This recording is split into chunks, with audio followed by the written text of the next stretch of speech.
Welcome to the PA Books Podcast.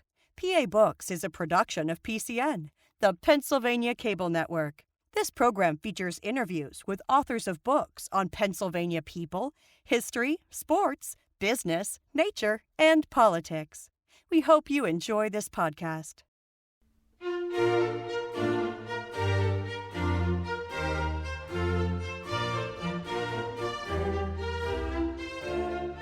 This week on PA Books, Paul King, author of Iconic Pittsburgh. Paul King, author of Iconic Pittsburgh, the city's 30 most memorable people, places, and things. You grew up in Pittsburgh? I certainly did. What were the years you were? Mount Washington. What were the years you were a kid there? Grew up in the early 60s and lived here through 1984 when I moved to New York City. And you said Mount Washington? Yes. In fact, we lived right on Grandview Avenue, so we had a nice view of the Point and Three Rivers Stadium and everything that was being built and going on over on the north side and in the Golden Triangle over all those years. What was the neighborhood like you grew up in? You know, the neighborhood was great. It's so much different than it is now. It was very tight-knit community. Everybody knew everybody else. You know, we all went to school together, or if we didn't go to school together, we at least played together. And, you know, it was a much different time than it is now. Especially when you go up on Mount Washington and see all the empty spaces, particularly in the Duquesne Heights side, which is where I grew up. But to me, it was a great place to grow up. And you said in your introduction you used to ride your bicycles all over the city? Yes. My friend and I used to ride down everywhere, usually South Hills. I don't think we ever went over on the north side of town. You know, people joke about that, this rivers being the dividing line in the city, where if you lived south of those rivers, you went south, but you never went north. And the reverse was true for people who lived on the north side and all the places to the north of the Allegheny. So we used to take our bikes down to South Park all the time. And, you know, this was back when there weren't helmets and there weren't bike paths.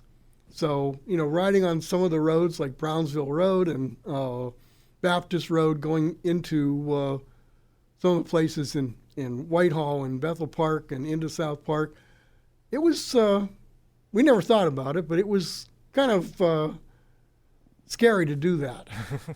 You had to be able to handle all the hills? Yes, but, you know, we were used to it. We walked everywhere back then.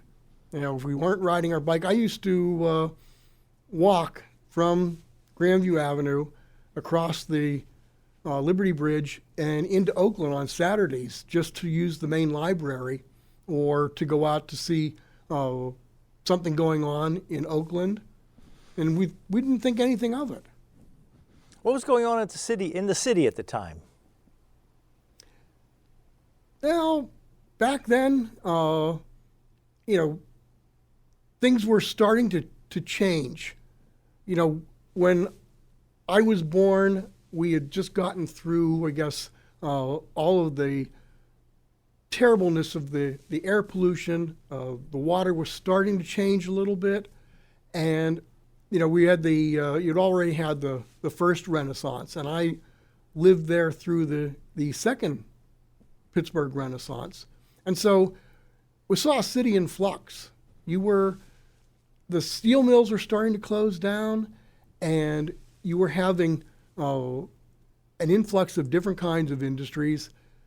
The University of Pittsburgh was growing, Duquesne was starting to grow, and we were just, we were seeing a whole lot of change. You know, during my childhood, Forbes Field closed. We opened up Three Rivers Stadium. And then we went from Three Rivers to PNC Park and Heinz Field. So it was a time when you could tell that the city was never going to be that manufacturing hub that it was really created for. Were any of your neighbors or your friends affected by the closings of the steel mills as that happened? A lot of them were, because those were the industries. A lot of people worked in the steel mills. My brother worked at the Irvin Works for a number of years. And, I used to joke, I went to college and graduated, and the first newspaper I worked at, my brother used to collect more on unemployment when the steelworkers went on strike than I was bringing home with my college degree. So, it was a big blow to a lot of people when the steel industry kind of shut down in Pittsburgh. Where do you live now? Now I live in northern Vermont. I left in 1984 and I went to work for different trade magazines, started in New York City and then moved to Chicago back in 2012. And then in 2016, when I decided to do freelance writing full time, my wife and I moved up to northern Vermont to be close to my one son and my two grandsons. So, it's been interesting, but, as I mentioned in the introduction of the book, Pittsburgh's always been home. And, what took me away from the city was really looking for meaningful work in the publishing industry. And had I been able to find something or land something in Pittsburgh that would sustain me, I never would have left the city. And there are times when we talk about moving back now that, I'm semi-retired. It's particularly with working on the iconic Pittsburgh, that got me thinking about, do I want to come back and where would I live if I came back? I still have a lot of family and friends here. And so it's easy for me to come back because I always have a place to stay. I have people to see. And it's, like I said, it's always been home. How often no do you matter come where back? I've been. How often do you come back to Pittsburgh? It used to be when I was working full time, I'd get back maybe once or twice a year.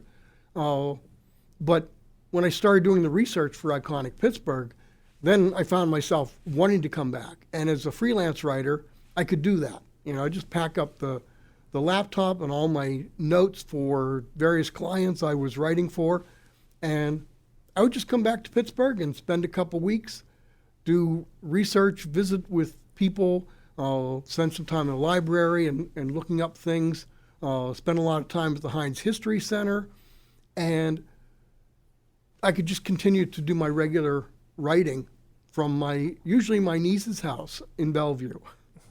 It says in your biography you're a food service writer. Yes, it's an interesting transition because when I started, after I graduated from Duquesne, I worked for newspapers in the Mon Valley, and I spent 3 years at the Washington Observer. And then in '84, I had the chance to move to New York.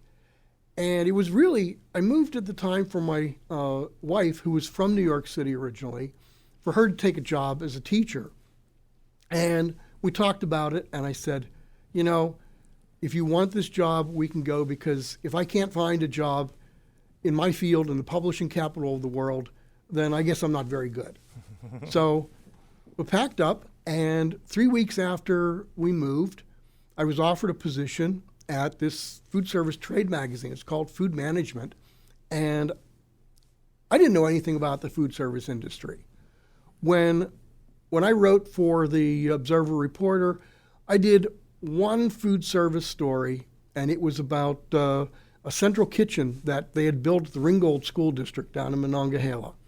And I got a tour of it, and this was my introduction to school food service because, I went to a small parish school, and we had no real food service. They'd offer us like Pizza Fridays or Hamburger Tuesdays, but it wasn't a real established program. So I had no idea what to expect in the food service industry. It was just going to be this way station until, in my mind, a real newspaper or magazine offered me a job. And the strangest thing happened.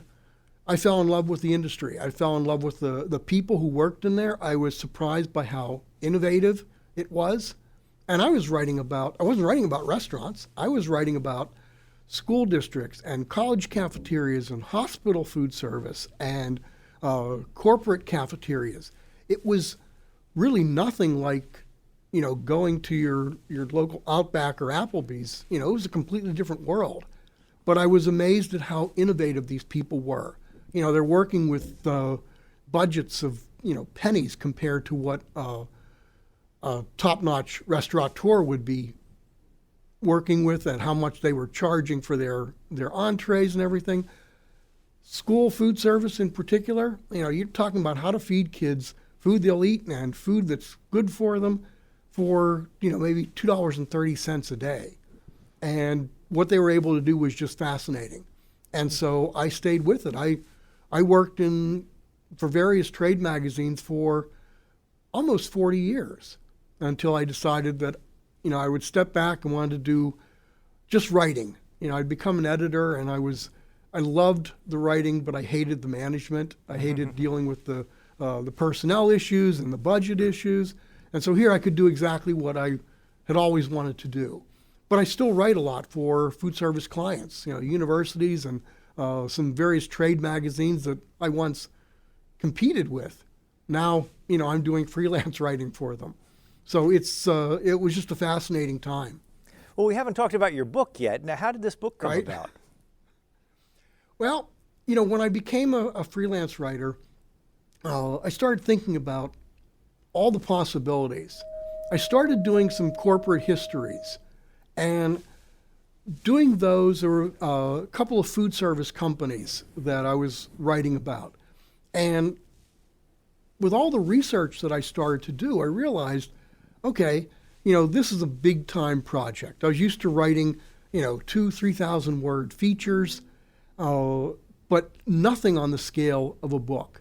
And when I started doing my first corporate history, I realized that I had the bandwidth to do this. And, when I was younger, I thought I would be a novelist. And I always set my first novel in Pittsburgh. And so when I thought about what I would want to do, because the corporate histories I was writing, I was under a contract. I write these things, and I would turn over the manuscript to the company, and then they would get it published. And my name might appear on it, it might not. But once I was done with the manuscript, it was done. They paid me a fee, and that was it. I wanted something that was going to be mine. And so I was talking with some friends one day, and we started talking about Pittsburgh in the old days and, some of the people we had met over the years and, how people like Art Rooney, just such an icon in the city. And that word stuck in my head, and I just started thinking, what if I put together a list of those people and places that Pittsburghers think of as, quintessential Pittsburgh people or places, and things that people from outside the city would want to learn about, so that if you were coming to visit or you're coming to live here, you would have some sort of a book that would tell you, what are the places and people that you should know about in living in the city. So I went on Facebook, and I started asking my friends and people, belong to a couple of the Facebook pages for Pittsburgh. And so I just said, who and what do you think are the icons in the city? And, I got so many different responses that I said, we can really do this. And I put together a list of 25. And then I decided I needed to have some verification. I needed somebody to tell me I was on the right track. So I reached out to the Heinz History Center, and they put me in touch with Ann Mataraz. And she took a look at the list, and she said I was on the right track. She actually gave me a a couple of other names. And so my list of 25 went to more than 30. And I said, okay, we got to figure out what to do. So I ended up cutting the list at 30. But Anne helped me realize that, as much as I knew about the city, there were still things that I hadn't thought about. And so together we put together the list that appears in the book. And, I appreciate her help so much that I interviewed her for a number of the icons. And so, her comments about some of these people and places are in the book as well. And so then it was, what am I going to do? Am I going to self-publish? And I had looked around, and there was a company called Arcadia Publishing, and they did a lot of picture books. For various cities, if you go into like Barnes and Noble, you'll find books about neighborhoods all over the city. And they're basically just books of old photographs that people have pulled together. And that was something nice for people who could look and say, oh, my grandfather was here at this place, or, I know these people from this picnic or this opening of whatever. But I wanted something that was going to be more of a history. And so I reached out and I said, do you ever do things like that? And they put me in touch with their subsidiary, the History Press, and assigned me an editor, and we talked over the list. And the only drawback that I found was they like people who are living in the cities that they're writing about. And so that was the hardest sell, was to convince them that, I was the right person to write this, and I was willing to do whatever it took, spend as much time in the city as possible to market the book once it was published. And so I put together a couple of chapters. They liked what they saw, and so they gave me a contract. And then everything was just fell into place from there. When you were making up the list, how hard was it when you got down to the 29th and 30th thing and figure out what was the 31st thing that didn't make it into the book? I'm trying to remember, and I don't think it was all that hard. It was, I was comfortable with the 25 number, and it was when we started adding that I started to second guess, well, what, was 30 the right number, or would it be, should we go to 35? Because you want, when you're putting together a book like this, you want to have some sort of a recognizable number, 25, 50, but I couldn't go from, when I hit 30, I said, you have to stay at that, but I didn't want to go back to 25 because what I got from Anne was just so important. What Anne shared with me were people like Dr. Tom Starzl and Mario Lemieux, who, and when I should backtrack a little bit and say, when I went to put together the list, so one of the things that I didn't want to do was put in athletes or actors, singers, because you open up a whole big can of worms when you do that, because there are so many famous people who have come from Pittsburgh that, once you start adding people like Gene Kelly and Michael Keaton and, Perry Como, people like that, where do you stop? That's a whole And so other I said, we're not going to do any athletes. We're not going to do any of the typical celebrity people that some people were suggesting. Because I got a lot of suggestions for people like Michael Keaton, Porky Chedwick, and Bob Prince, and obviously Roberto, and Josh Gibson. And I said, that's how I would control the list, was by leaving those people off. So when Anne mentioned Mario, I thought, well, no, that's another athlete. But because I was away from the city now, I didn't realize how much Mario has done for the city. Beyond keeping the Penguins here in the city, what he has been able to accomplish philanthropically was amazing to me. And so we put him on the list, not because he was a great athlete, but because, he has been someone who has helped to keep the city alive and vibrant and really do a lot for the people of the Pittsburgh area. Well, just to refresh people's memories, you say in your book the Penguins were bankrupt when he stepped in?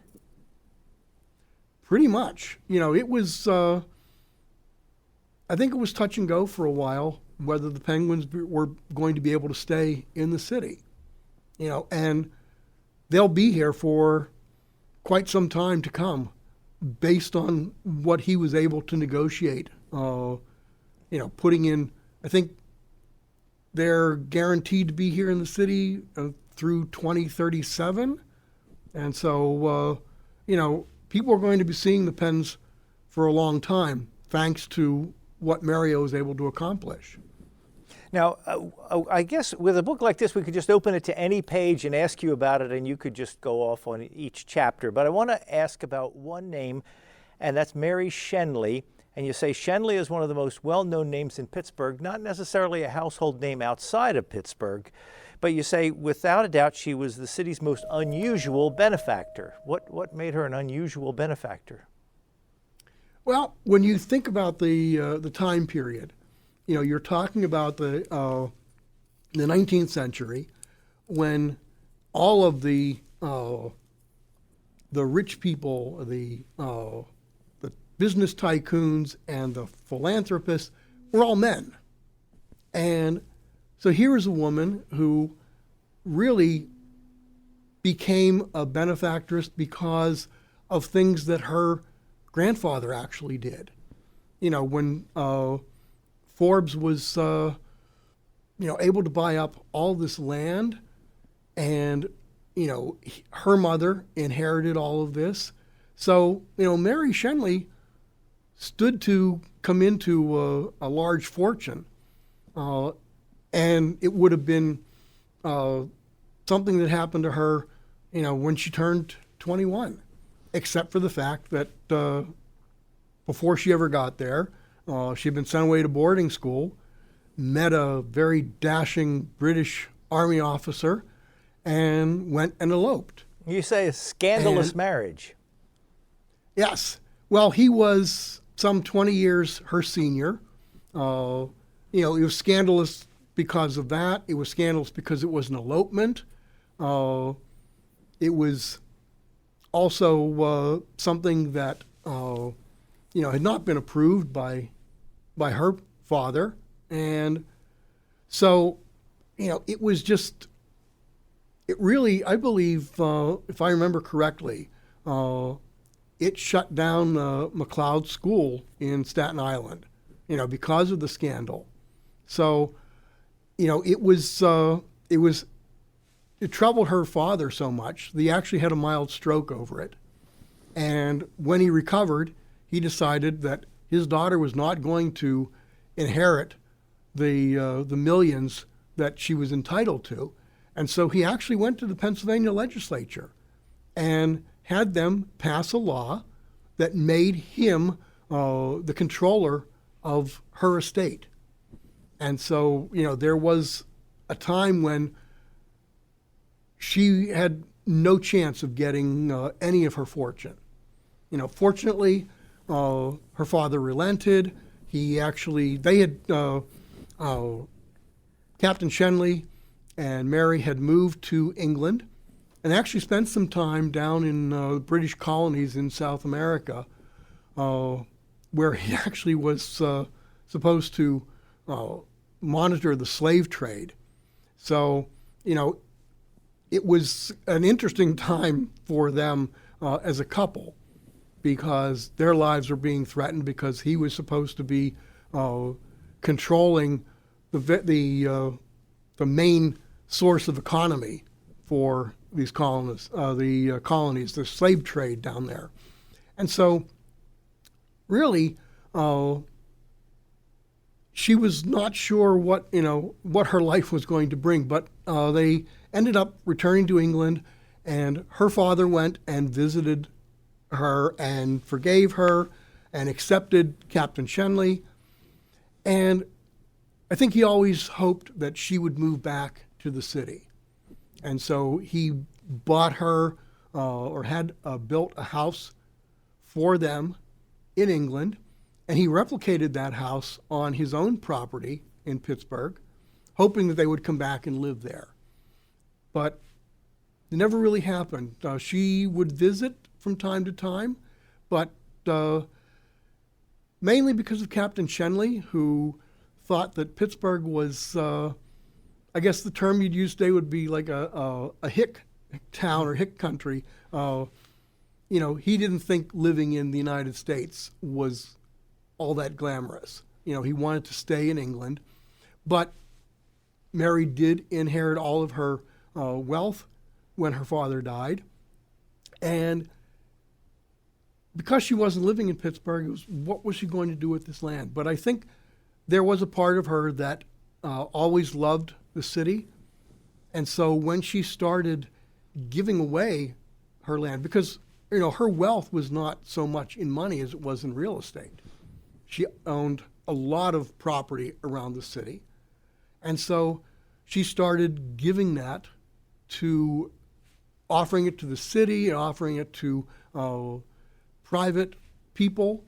Andrew Carnegie got some of her land to build the Carnegie Institute.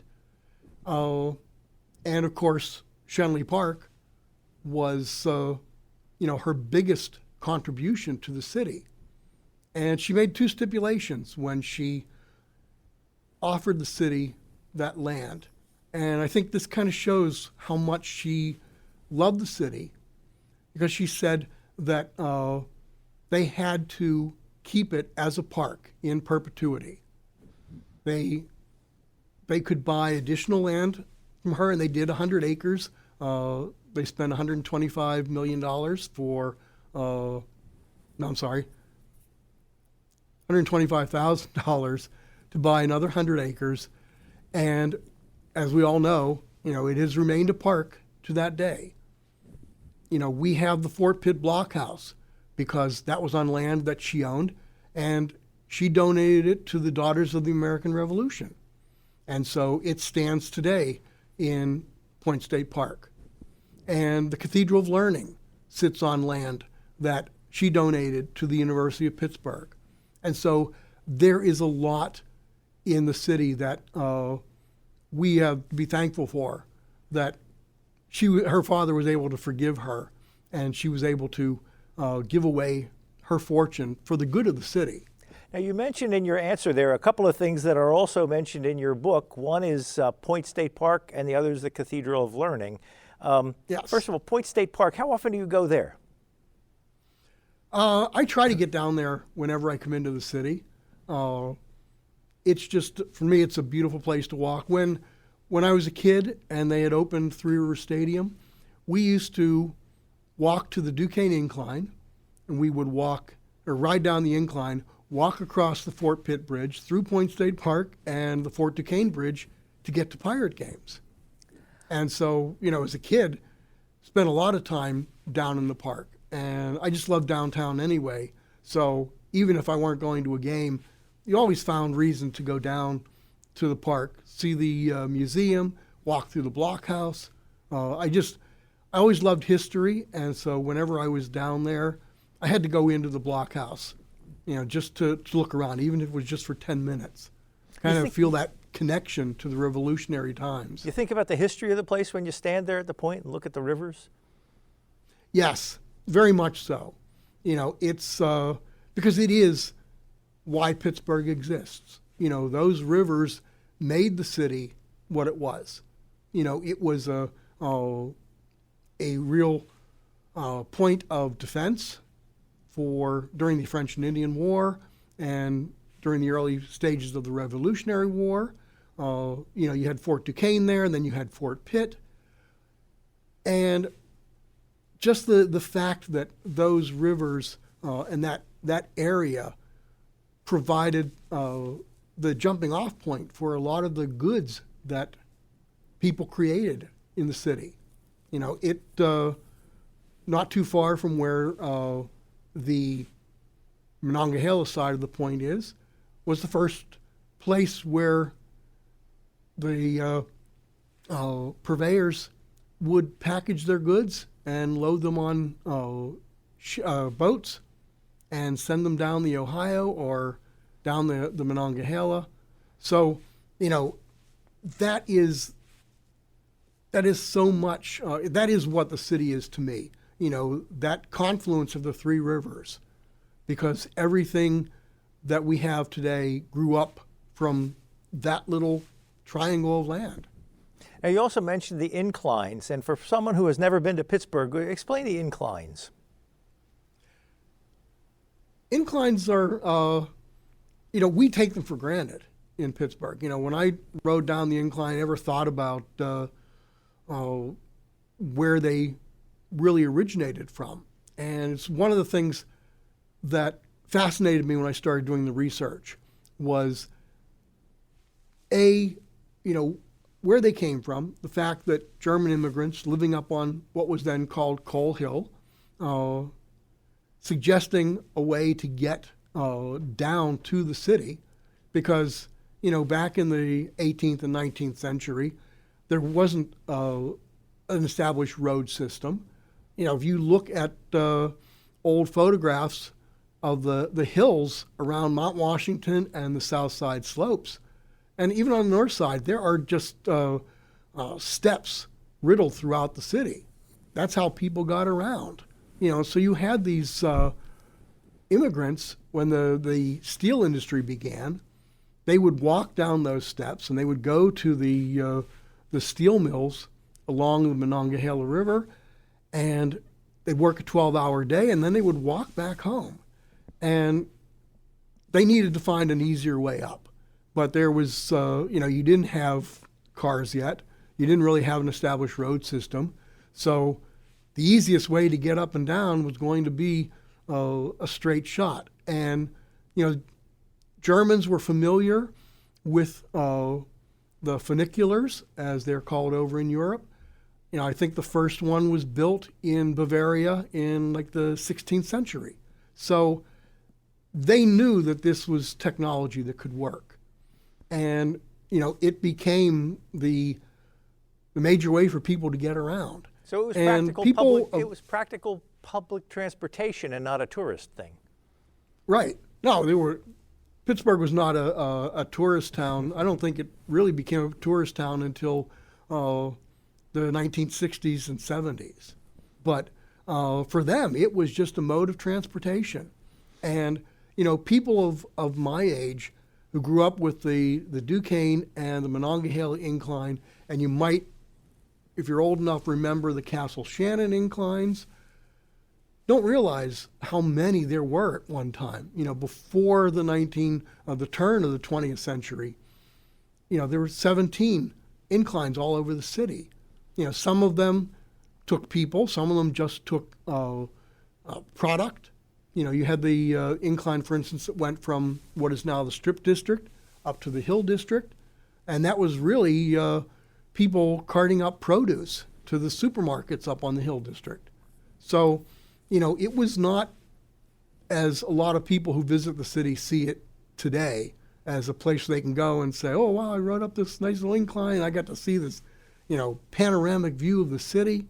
Even today, for a lot of people who live on Mount Washington, it is just a way to get to work. Who owns them now?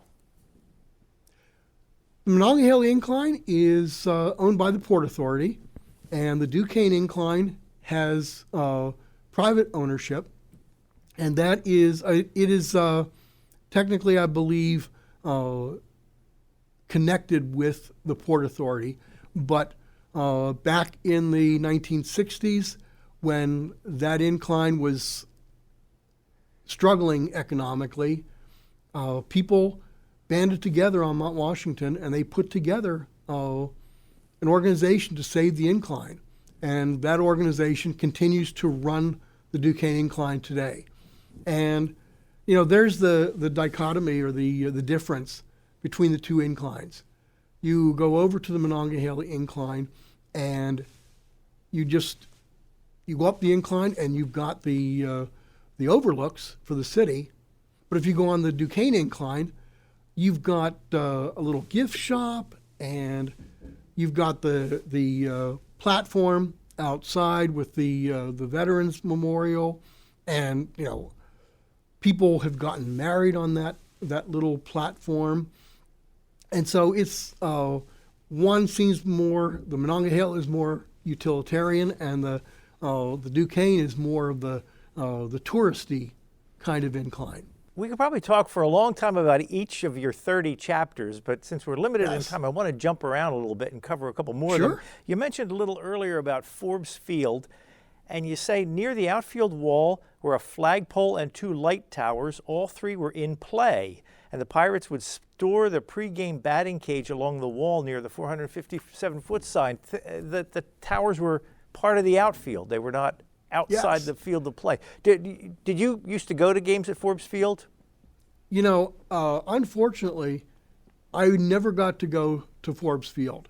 My father was not a baseball fan, and so I didn't get that opportunity because by the time I was old enough to go by myself, I was just too involved with school. But as soon as the Three River Stadium opened, we were down there every chance we got. Well, I want to ask you about something you mentioned in the book about as you travel the country, you run into what you call ex-pits, like expats. How do you find them, and what do they have in common? What keeps them mentally connected to Pittsburgh? When I run into people who are from the city, first of all, it's very strange sometimes how you run into somebody. It might be a conversation. It might be something you overhear at dinner. You're in Dallas and you hear somebody a couple tables over talking about the North Hills or Schenley Park, and I find myself looking over and saying, "Oh, did you grow up in the city?" And then you start a conversation. I remember back in 1991, I was down in Atlanta for a food service conference, and I was staying at the Omni Hotel in the CNN Center, or the Turner Center. And because we were at that particular hotel, we could use the the exercise facilities at the Turner Center. So a Saturday afternoon, playoffs are going on. Pittsburgh's playing Atlanta, and I'm on an exercise bike, and I'm watching the game, and one of the Pirates commits an error. And there is a gentleman 5 bikes down from me, and I hear him go, "Oh, crap." And I looked over, and I said, "Are you rooting for the Pirates?" And he said, "Heck yeah, I grew up there." And we spent the next half hour on our bikes talking about, he grew up in the North Hills, and we just talked about where we went to school and, things that we used to do growing up.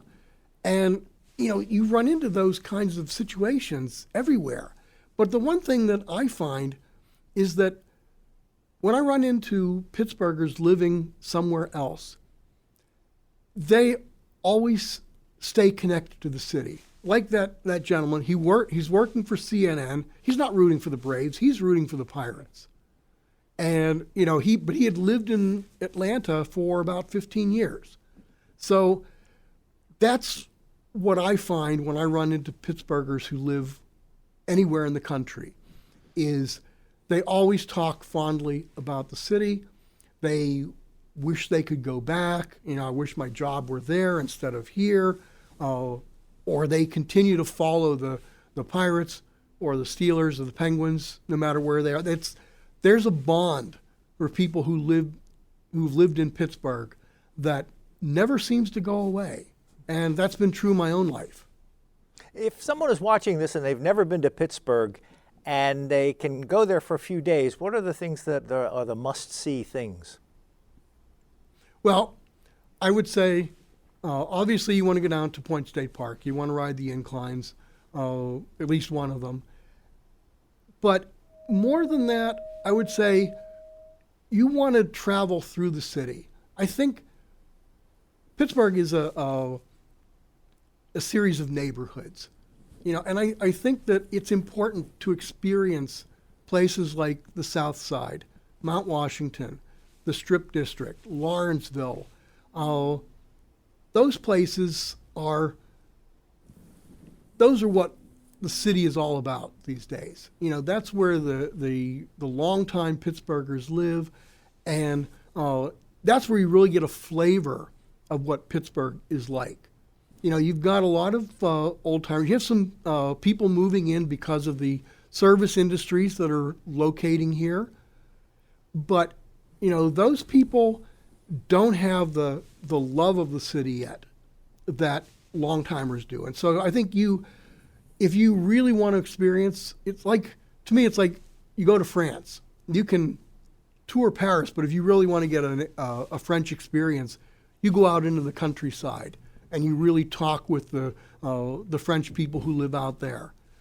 Same thing in Pittsburgh. I think you go into the neighborhoods and you really, you walk into a local deli, or you experience what the Pittsburghers who live there day after day, what they live through. And that's where you get the true flavor of the city.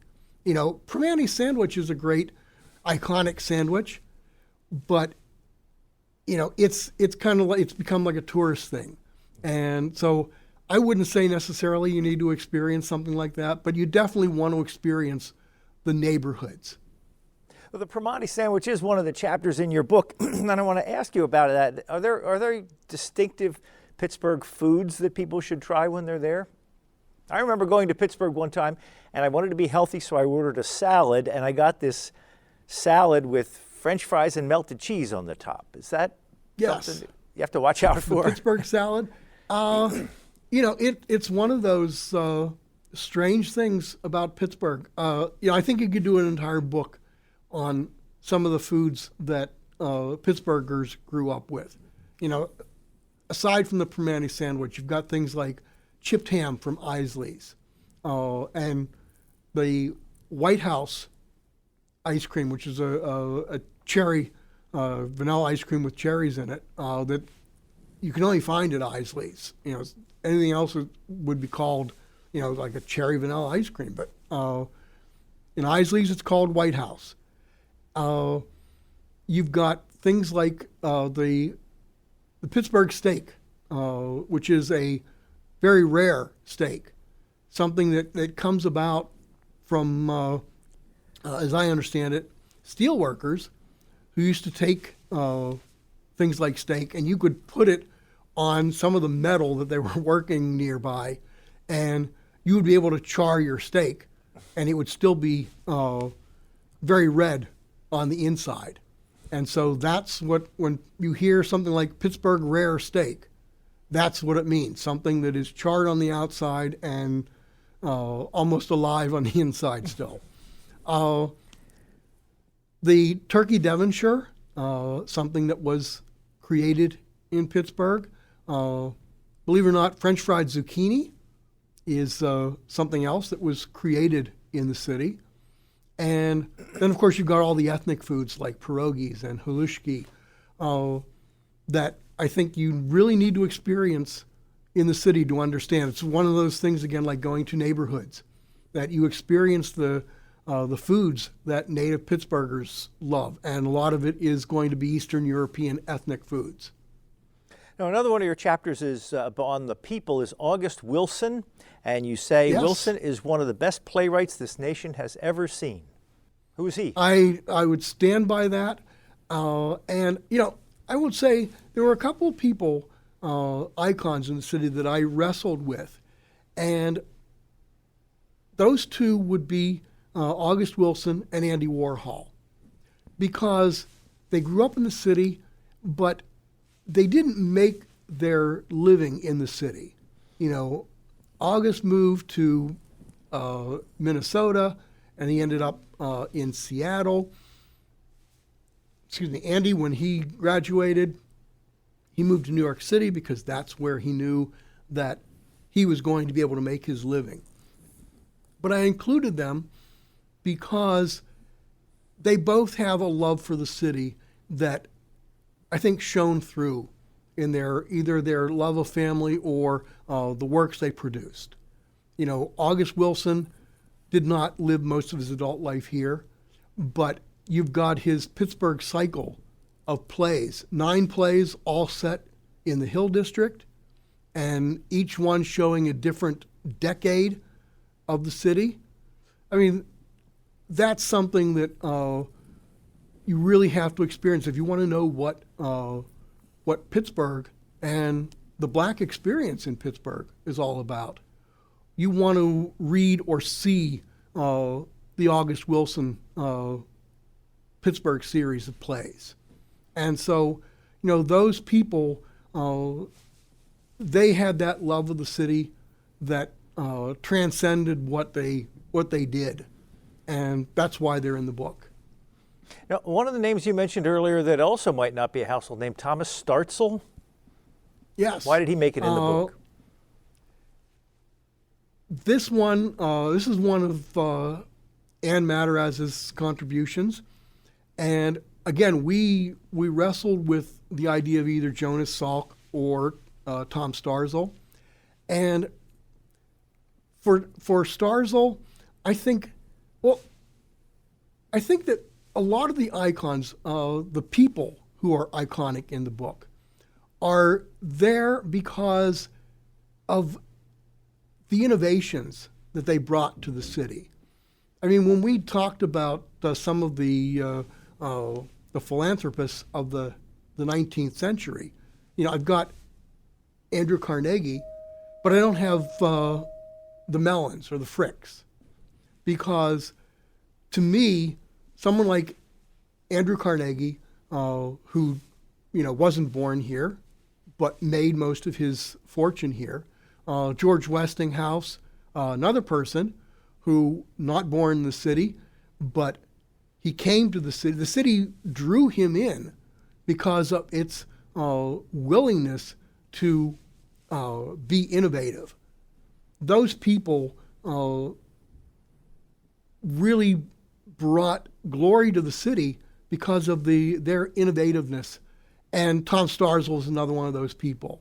He came here, did a lot of his work, not just with transplanting organs, but a lot of the medical study into anti-rejection drugs, and really making transplantation something that is so very common these days. We would not be able to do some of the things that doctors are able to do to save people's lives if it weren't for the work that Tom Startzel did. And, the University of Pittsburgh recognized that. You've got the Startzel Transplantation Institute, Tom Startzel Way. And so, the city, the university has recognized his contribution to the city. And so, being iconic doesn't mean that you grow up someplace. It's what you brought to the place that you grew up or the place that you live. And so for people like Carnegie and Hines and Startzel and Westinghouse, what they did, their innovativeness in terms of the products they produced or the research that they did, that's what makes them iconic. And that's what I think people from outside the city need to know, is that Pittsburgh generated a lot of innovation in terms of technology over the years, from Carnegie's use of the Bessemer product for steelmaking to the air brake that George Westinghouse created, to the ability to transplant organs that Tom Startzel brought here. People from outside the city need to know that this city has given the country and the world so much. Plus the first radio station. Yes, and first public TV station, first publicly funded TV station with WQED. I want to ask you about one more, into the people, places, and things. Under things, you have something you're sitting not too far from there at the PCN Pittsburgh Bureau, and that's the Kaufman's Clock. How does a clock make it into your book of top 30 things? I think the outside of the people, the clock was the first thing that everybody mentioned. If there is one thing that Pittsburghers consider to be Pittsburgh, it would be the Kaufman's Clock, because everybody knew it. It was a central meeting place. If you're going downtown, you use the Kaufman's Clock as a focal point. You either met somebody there, or you told them when you got to the Kaufman's Clock you were going to make a left or a right to get to wherever you were going. It's another place that people have gotten married underneath that clock. It's just something that is so Pittsburgh that you couldn't have this book without that. There are certain things that I could have left off and made an argument for leaving off. I don't think Pittsburghers would have forgiven me if I had not included the Kaufman's Clock. Was the Kaufman's department store still there when you were growing up? Yes. When I was here, we had the big three: Horns, Gimbels, and Kaufman's, and used to go downtown with my mother. And at one time or another, we went into all three of those stores looking for various things. And I can still remember the wooden escalators that ran through Kaufman's store. Look at those things. Then I was a little trepidatious about getting on them, but now I think about them, and in my mind, it's nostalgia that I feel when I think about them. When you were talking about Mary Schenley, you said she donated the land that the Cathedral of Learning is on. What is that, and why does it make it into your book? Well, the Cathedral of Learning for a couple of reasons. One, because as a visible icon, because if you're coming from the west, or coming from the east, you're traveling west, one of the first things you see as you encounter Pittsburgh is the top of the Cathedral of Learning.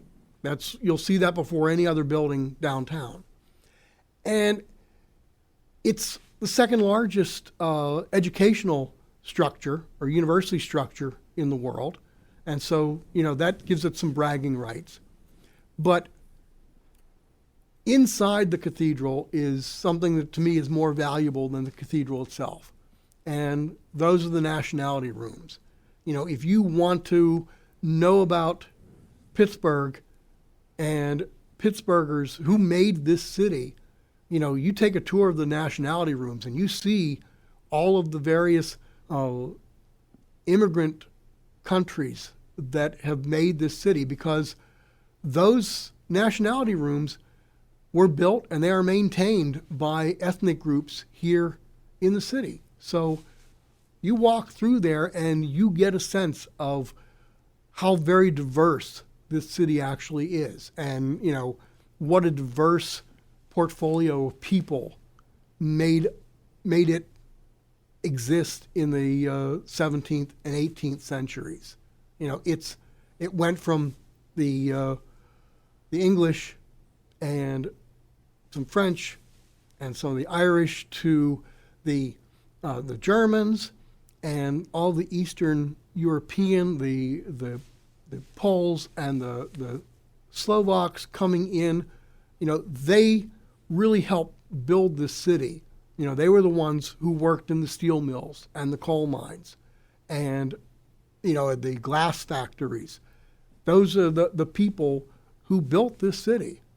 And so if you want an education into what Pittsburgh's all about, you go through those nationality rooms. And we talked about some people who are not household names, but you do have someone who is a household name in here, and that's Fred Rogers. Oh, yes. Fred is another one who we could not have done this book about. And Fred is one of only two people in the people icons that I actually met. The other one being Art Rooney Sr.